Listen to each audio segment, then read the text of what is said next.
नमस्कार बच्चों, आपके सामने दोबारा कक्षा 8 का विज्ञान विषय लेकर उपस्थित हैं। इसमें हम अध्याय 1 आकाश दर्शन को पढ़ रहे थे। इसमें हम बहुत सारे बिंदु जैसे आकाश में और क्या क्या है, तारे एवं तारामंडल, ग्रह अब 9 नहीं केवल 8 और इन ग्रहों के बारे में सूक्ष्म जानकारी भी हम प्राप्त कर चुके हैं। इससे संबंधित आपने प्रश्नोत्तर भी बनाए होंगे। जिन्होंने प्रश्नोत्तर नहीं बनाए हैं उनको प्रश्नोत्तर के बारे में अगले वीडियो में हिंट दिए जाएंगे। आप कॉपी बनाइए और अपनी कॉपी में अपने नोट्स को तैयार करिए। यहाँ देखिए, हमने पिछली बार जहाँ पर अपने अध्याय को छोड़ा था वहाँ से आगे बढ़ते हैं। यहाँ देखिए, ग्रहिकाएँ अभी तक हमने क्या पढ़ा था? ग्रह के बारे में। यहाँ पे आपको थोड़ा सा बताना चाहेंगे कि हमारे ब्रह्मांड का निर्माण कैसे हुआ। हमारे ब्रह्मांड के बारे में ऐसा कहा जाता है कि आदिकाल में बिग बैंग नामक एक विस्फोट हुआ, जिसमें बहुत सारे एक बड़ा बादल था अंतरिक्ष में और उसमें धमाका हुआ और बहुत सारे कण अंतरिक्ष में इधर उधर रेस से भी सूक्ष्म रूप में फैल गए। कालांतर में यह कण घूम घूम के एक दूसरे के साथ संगठित होते रहे और इनके संगठन से ग्रहों का, ग्रहिकाओं का, उपग्रहों का, क्षुद्र ग्रहों का, तारों का निर्माण हुआ और इसी के कारण अंतरिक्ष में ग्रह उस समय से जो गति इनको प्राप्त हुई है, उसी के कारण अंतरिक्ष में उपस्थित ग्रह इत्यादि गति कर रहे हैं। तो अब आप सोच लीजिए कि रेत से छोटे कण, मिट्टी के कणों को आप जोड़ रहे हैं, तो कहीं पर कण ज़्यादा एक साथ संगठित हो गए तो उन्होंने बहुत बड़े पिंड का रूप ले लिया, किसी ग्रह का निर्माण कर लिया। उससे भी बड़े पिंड का रूप ले लिया तो तारे का निर्माण कर लिया। अगर सूक्ष्म पिंड का रूप लिया, ऐसे कण जो आपस में जुड़ के किसी ग्रह का निर्माण नहीं कर पाए, वो उपग्रह बन गए। और कुछ ऐसे कण जो उपग्रह का भी निर्माण नहीं कर पाए, वो ग्रहिकाएँ या क्षुद्र ग्रह के रूप में अंतरिक्ष में पाए जाते हैं। तो यहाँ देखिए, ग्रहिकाएँ ऐसे सूक्ष्म कण होते हैं, अंतरिक्ष में पाए जाने वाले ऐसे छोटे पिंड होते हैं जो ग्रहों का रूप धारण नहीं कर पाए थे।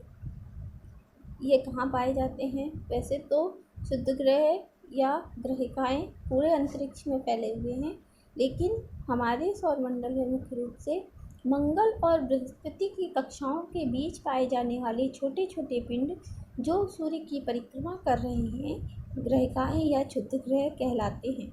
ऐसा माना जाता है कि ग्रहिकाएँ द्रव्य के वे खंड हैं जो किसी कारणवश ग्रह का रूप नहीं ले पाए थे, है ना। इसमें क्या हुआ था कि ये संगठित होके बड़े पिंड नहीं बन पाए, इसीलिए सूक्ष्म पिंडों के रूप में रह गए और क्षुद्र ग्रह कहलाए जाते हैं। इनकी पट्टी कहाँ पाई जाती है? मंगल और बृहस्पति की कक्षाओं के मध्य पाई जाती है। ये दो बिंदु इसमें बस मुख्य हैं कि मंगल और बृहस्पति ग्रहिकाएँ कहाँ पाई जाती हैं? ग्रहिकाएँ मंगल और बृहस्पति की कक्षाओं के बीच पाई जाती हैं। और अगर यहाँ पर आपका चित्र होगा नवग्रह का, तो यहाँ देखिए, बृहस्पति और मंगल, इनके बीच में छोटे छोटे कणों के रूप में वहाँ पर मंगल और बृहस्पति के मध्य में एक पतली सी सड़क जैसी पट्टी के रूप में ग्रहिकाओं की उपस्थिति पाई जाती है और ग्रहिकाओं को ही क्षुद्र ग्रह कहा जाता है। इसके अतिरिक्त ग्रहिकाएँ क्या हैं? तो ग्रहिकाएँ ऐसे कणों का समूह या पिंड हैं जिन्होंने कालांतर में ग्रहों का रूप धारण नहीं किया। इसके बाद अगला है धूमकेतु या पुच्छल तारा। धूमकेतु अत्यधिक छोटे खगोलीय पिंड है जो सूर्य की परिक्रमा करते हैं। इन्हें हम तभी देख सकते हैं जब ये सूर्य के बहुत पास होते हैं। इनका विशेष लक्षण है एक छोटा चमकदार शीर्ष और उसके पीछे लंबी पूंछ। इनकी जो पूंछ होती है वो गैसों से निर्मित होती है और सामने का भाग ठोस होता है और ये अंतरिक्ष में तीव्रता से गति करते हैं। धूमकेतु की पूंछ सदैव सूर्य से विपरीत दिशा में ही रहती है। धूमकेतु प्रायः एक निश्चित समय अवधि के बाद प्रकट होता है। ऐसा ही एक धूमकेतु है हैली। हैली 76 वर्ष बाद प्रकट होता है और इसे पिछली बार सन 1986 में देखा गया था। ठीक है, तो धूमकेतु यहाँ पे आप चित्र देख सकते हैं कि सामने पीछे की ओर का जो भाग है वह उसकी पूंछ है और सामने की ओर कुछ ठोस भाग होता है, वह जो आपको ब्लू कलर का पार्ट यहाँ पे दिखाई देगा, यह उसका ठोस हिस्सा होता है। ये थोड़ा छोटा होता है और पूंछ जो होती है उसकी वो गैसों से निर्मित होती है। ठोस हिस्से की तीव्रता से गति करने के कारण पूंछ का जो गैसों का भाग है वह उसके आकर्षण बल के कारण उसके साथ ही गति करता है। और जब यह किसी तारे के, हमारे सूर्य का अपने अलग धूमकेतु होते हैं और अन्य तारों के अलग धूमकेतु होंगे, तो जब यह गति करते हुए धूमकेतु चलता है, अपने तारे के पास से गुजरता है, तो जो उसके ग्रहों की उसके पूंछ का जो भाग है जिसमें बहुत सारी गैसें उपस्थित है, वह उस तारे के प्रकाश से चमकता है और इसीलिए इसको जो है उच्छल तारा भी कहा जाता है। मतलब उसकी जो गैसों से निर्मित पूंछ है उसमें चमक उत्पन्न होने के कारण वह उस समय चमकदार तारे के समान दिखाई देता है, तो इसे उच्छल तारा कहा जाता है या धूमकेतु कहा जाता है। धूमकेतु, धूम यानी धुआं, मतलब उसकी पूंछ धुआं अर्थात गैसों से निर्मित होती है। और कौन सा ऐसा धूमकेतु है जो प्रत्येक 76 वर्ष बाद प्रकट होता है? तो हैली। पिछली बार हैली धूमकेतु कब प्रकट हुआ था? 1986 में। उसके बाद है उल्काएं एवं उल्का पिंड। अंधेरी रात में जब आकाश साफ हो तब आपको आकाश में कभी कभी प्रकाश की चमकदार धारी दिखाई देती है। कुछ लोग इन्हें टूटते तारे कहते हैं। वास्तव में ये तारे नहीं हैं, ये उल्काएं हैं। उल्का एक छोटा आकाशीय पिंड है जो सूर्य की परिक्रमा करता रहता है। जब यह पिंड पृथ्वी के वायुमंडल में पहुंचता है तो तीव्र गति से प्रवेश करता है, तब घर्षण के कारण जलता है और प्रकाश की एक चमकदार धारी दिखाई पड़ती है। कुछ उल्काएं वायुमंडल में पूरी तरह नहीं जल पाती हैं तथा उनका कुछ भाग पृथ्वी पर बिना गिरे ही जल जाता है। जो उल्काएं बिना जले पृथ्वी पर गिरती हैं उन्हें उल्का पिंड कहते हैं। असल में ये जो उल्का है वो अंतरिक्ष में घूम रहे क्षुद्रग्रह ही हैं जिनका आकार बहुत छोटा होता है और यह गतिशील होते हैं। तो गति करते हुए जब यह क्षुद्रग्रह किसी ग्रह के पास से गुजरते हैं तो उस ग्रह की गुरुत्वाकर्षण शक्ति के कारण आकर्षित हो जाते हैं अपने कम द्रव्यमान के कारण और उस ग्रह की कक्षा में प्रवेश कर जाते हैं। पृथ्वी पर भी कई सारे उल्कापिंड समय समय पर गिरते रहते हैं।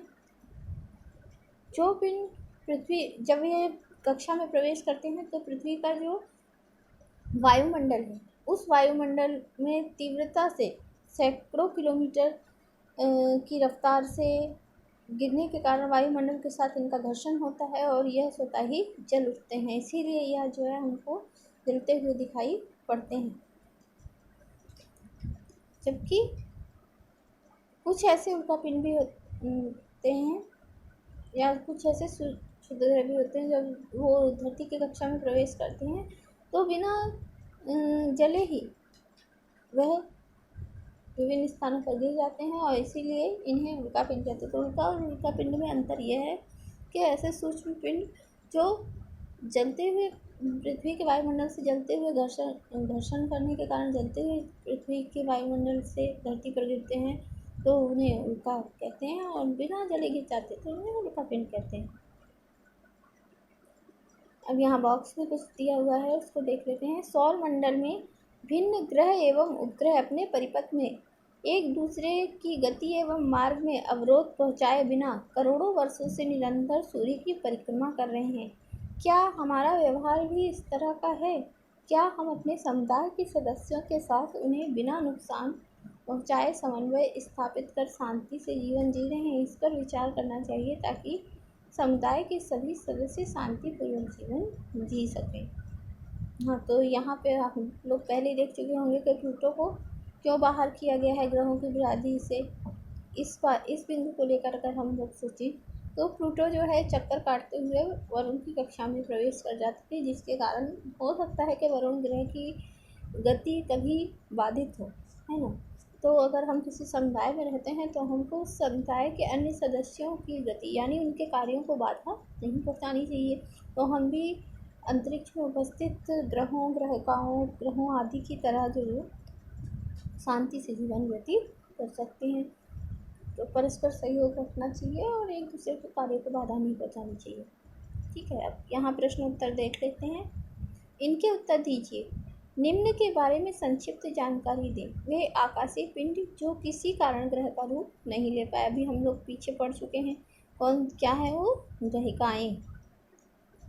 वह आकाशीय पिंड जिनकी लंबी चमकदार पूंछ होती है। यहाँ देखिए हमने पढ़ा है क्या है वो? धूमकेतु यानी उछल तारा।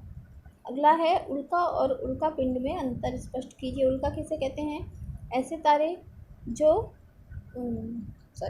ऐसे क्षुद्रग्रह या छोटे आकाशीय पिंड जो पृथ्वी की कक्षा में प्रवेश करते हैं तो वायुमंडल के घर्षण के कारण जलते हुए पृथ्वी पर गिरते हैं, उन्हें उल्का कहते हैं। और ऐसे सूक्ष्म पिंड जो पृथ्वी की कक्षा में प्रवेश करते हैं तो वायुमंडल के घर्षण से बिना जले पृथ्वी के सतह पर गिरते हैं, उन्हें उल्का पिंड कहते हैं। तो ये उल्का और उल्का पिंड में जो है अंतर जो है हमने सीखा। बहुत सारे बिंदु हैं यहाँ पर, एक बार देख लेते हैं। तारे ऐसे खगोलीय पिंड हैं जो स्वयं ऊष्मा एवं प्रकाश उत्सर्जित करते हैं। पहले भी बता चुके हैं आपको, एक बार फिर से बता देते हैं कि तारे जो होते हैं उनमें बहुत ज़्यादा ऊष्मा प्रकाश होता है और अधिकतर तारे जो है उनमें ठोस सतह नहीं होती है। केंद्र में हो सकती है लेकिन बाहरी सतह पर कोई ठोस सतह नहीं होती है। तो जो उनका बाहरी सतह होती है वो गैसों से निर्मित होती है और ये गैसें बहुत ज़्यादा गतिशील होती हैं और इनमें संलयन और विखंडन की प्रक्रिया परस्पर चलती रहती है। जैसे सूर्य में जो है हाइड्रोजन के संलयन से हीलियम बनता है और हीलियम के विखंडन से पुनः हाइड्रोजन बनता है। तो संलयन विखंडन की प्रक्रिया, संलयन यानी जुड़ना और विखंडन यानी टूटना। हाइड्रोजन जो होता है वह एक छोटी परमाणविक गैस है और हीलियम जो होती है वह एक स्थायी गैस है जो क्या कहते हैं 2 प्रोटॉन वाली होती है और हाइड्रोजन में एक ही प्रोटॉन उपस्थित होता है। तो यहाँ पर हाइड्रोजन का जो नाभिक होता है, 2 हाइड्रोजन के नाभिक आपस में जुड़ते हैं। सूर्य पर, पृथ्वी पर या अन्य किसी ग्रह पर यह अभिक्रिया होना संभव नहीं है क्योंकि इसके लिए अत्यधिक ऊष्मा की आवश्यकता होती है। तो सूर्य में यह ऊष्मा उपस्थित है तो वहाँ पर 2 हाइड्रोजन आपस में जुड़ते हैं, वो हीलियम का निर्माण करते हैं। तो उनके जुड़ने से और जब ये संलयन की अभिक्रिया होती है तो वहाँ पर अभिक्रिया पूर्ण होने पर बहुत सारी ऊष्मा उत्सर्जित भी होती है। तो उससे भी सूर्य में स्वयं का ऊष्मा प्रकाश आता है। और उसी तरीके से जब वहाँ के ऊष्मा से यह हीलियम जो निर्मित हुआ था हाइड्रोजन के संलयन से वह टूटता है तो उससे भी ऊष्मा और प्रकाश की प्राप्ति होती है। इस तरीके से जो है सूर्य में ऊष्मा और प्रकाश आता है।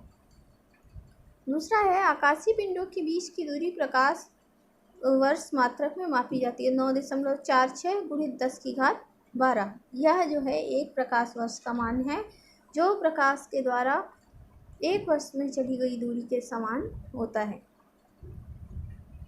उसके बाद है तारामंडल। तारों के ऐसे समूह जो किसी विशेष आकृति का आभास देते हैं, है ना। हम लोग देख चुके हैं पीछे में कि सप्तऋषि तारामंडल था, कालपुरुष तारामंडल था। इसके अलावा आपको बताया कि जो हमारे 12 राशियाँ हैं ये भी अंतरिक्ष में तारामंडलों के रूप में उपस्थित हैं। अगला है ग्रह ऐसे खगोलीय पिंड हैं जो सूर्य की परिक्रमा करते हैं। हमारे ग्रह यानी किसी तारे के जो ग्रह होते हैं वो अपने तारे की आकर्षण शक्ति से उसके चारों ओर घूमते हैं। अगला है उपग्रह ऐसे खगोलीय पिंड हैं जो किसी ग्रह की परिक्रमा करते हैं, जैसे हमारे धरती का उपग्रह जो है चंद्रमा है। अगला है सौर परिवार ग्रहों, उनके उपग्रहों, ग्रहिकाओं, धूमकेतुओं, उल्का तथा उल्का पिंड से मिलकर बना है ना। तो आप लोग कमेंट बॉक्स में बता सकते हैं कि हमारे सौर परिवार के कौन कौन से ग्रह हैं और हमारी धरती का कौन सा उपग्रह है, ग्रहिकाएँ कौन कौन सी हैं, कहाँ पाई जाती हैं, कौन सा धूमकेतु हमारे सौर परिवार में प्रत्येक 76 वर्ष में दिखाई देता है। और अगर आप ज़्यादा जानकारी कलेक्ट करें यहाँ वहाँ से थोड़ा सर्च करें इस विषय से संबंधित, तो उल्का और उल्का पिंड पृथ्वी पर कहाँ कहाँ गिरे हैं, एक दो जगह के नाम आप कमेंट्स बॉक्स में लिख कर डाल सकते हैं।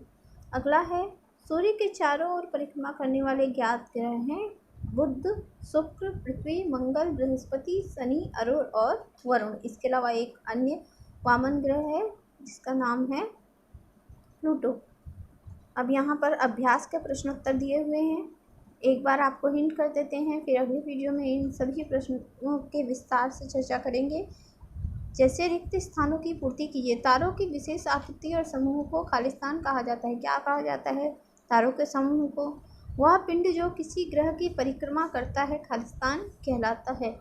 किसी ग्रह की परिक्रमा करने वाला पिंड, है ना, यानी जैसे पृथ्वी के लिए चंद्रमा। सबसे ठंडा ग्रह है, कौन सा ग्रह है जो सौरमंडल में सबसे अंत में आता है? खालिस्तान तारा उत्तर दिशा में स्थिर प्रतीत होता है। पहले बताया था कि सप्तऋषि तारामंडल के जो स्पून की आकृति है उसमें अंतिम जो संकेतक तारे हैं दो, उनकी सीध में कौन सा तारा उपस्थित है, वह आपके इस आंसर में आएगा। अगला है खालिस्तान तारामंडल की आकृति एक शिकारी की तरह दिखाई देती है। ठीक है, तो ये बहुत सारे यहाँ पे प्रश्न दिए हुए हैं, उनके उत्तर जिन जिन के आपसे बन सकेंगे उनके आंसर निकाल कर और आप कमेंट बॉक्स में लिख दीजिएगा। सही विकल्प में भी दिया हुआ है, जैसे सूर्य के सबसे निकट का ग्रह कौन सा है? शुक्र है, बुध है, बृहस्पति है या पृथ्वी है। दूसरा है क्षुद्र ग्रह पाए जाते हैं निम्न दो ग्रहों की कक्षाओं के बीच, किसके बीच पाए जाते हैं? मंगल या बृहस्पति के, शनि और बृहस्पति के, शुक्र और बृहस्पति के या पृथ्वी और मंगल के। तीसरा है निम्न में से किस ग्रह के उपग्रह नहीं हैं? मंगल के, अरुण के, बुध के या वरुण के। इनमें से कौन सौर परिवार का सदस्य नहीं है? ग्रहिकाएँ, ग्रह, उपग्रह या तारामंडल। और पांचवा है तारामंडल नहीं है, Ursa Major, Ursa Minor, Orion या हेली। तो ये जो आपके अति लघु उत्तरीय प्रश्न है या वैकल्पिक प्रश्न हैं, खाली स्थान वाले और सही विकल्प वाले वैकल्पिक जो प्रश्न हैं, इनको क्या कहते हैं? वास्तुनिष्ठ प्रश्नों को आप कमेंट बॉक्स में आंसर लिख के डाल दीजिए। और जो दीर्घ उत्तरीय प्रश्न हैं इनके बारे में हम विस्तार से चर्चा अगले वीडियो में करेंगे। धन्यवाद।